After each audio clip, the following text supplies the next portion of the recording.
being real lazy this morning. I didn't even sit on my cushion. You know, I'm pretty lucky. I got the opportunity to live by myself for over a year, and I work by myself. Been doing that for over a year, real part time.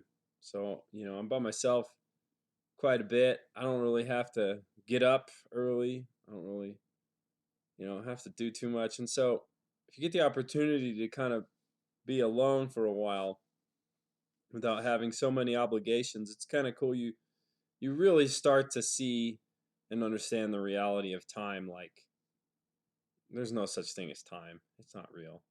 I mean, like this body has an expiration date. Conceptually, time exists. But I mean, really, it's just you just do whatever you want to do whenever you want to do it, or you don't do whatever you don't want to do when you don't want to do it. I mean, it's not real. Time is just totally not real. Uh, I mean, conceptually, it exists as a mechanism to control people, you know, like, and then discipline arises because you have to wake up at this time every day to go to work at this time every day. And you're going to work that job for 30 years, your whole entire life, so you can get that pension. And I don't want to do that. That sucks. I don't know if anybody really wants to do that. So you gotta be disciplined. But there's no real problem. There's really no problem. I mean, I feel real lucky to have gotten to this place. And it's all a balance beam. Like on one end I have this freedom of to be able to be introspective and to really get in tune with myself. They say you got like different faces. There's like the face you show the public, the face you show your family, the face you show your best friend, and then the face that you only show to yourself. There's you. And like being alone, I'm getting really close to that part of me that I only show to myself. And the more I can get close to that face, I feel like that's becoming me. That's becoming the face I show everybody. And that feels really good. It feels really good to be comfortable with who I am, you know, not needing a concept to increase myself or my sense of self or my worth, not needing some physical thing, some physical object to enhance or increase my sense of self or my self-worth. So it's been a journey. It's hard because, being isolated, you're alone. So that's hard. You're lonely. So that's a challenge. But that's the challenge that comes with living a contemplative life. You know, if you're unsatisfied with what you have, you know, chances are you might be called to a contemplative life. Okay. Because what you have might be just fine. There's a lot of people in life that don't have very much and they're satisfied. But if there's that seed of dissatisfaction within you, you know, that's really a seed of needing to know why and needing to know more.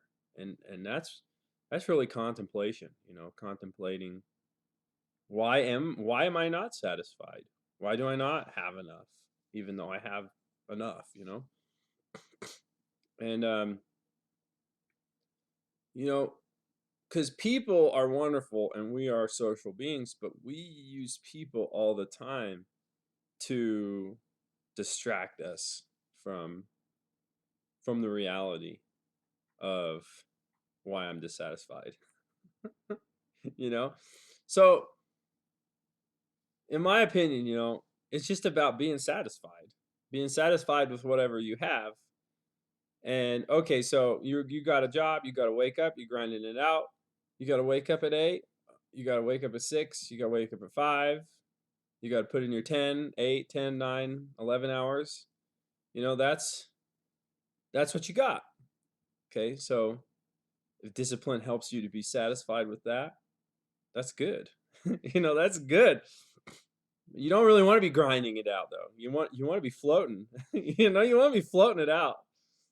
And if you don't have that, you don't got nobody, hey man, gotta be satisfied with that. Floating it out. It will change, you know. Maybe the loneliness is there, it will change. Exhaustion is there, burnout's there, it will change, you know. Maybe you're ready to change it, you know.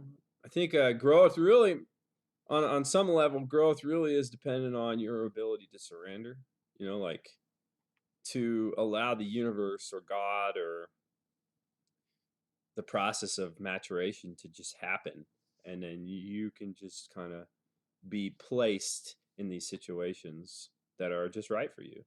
Because a lot of times we'll go out and we'll try to create a situation that we think is just right for us, and it doesn't work out, or it's really chaotic, or it's not balanced.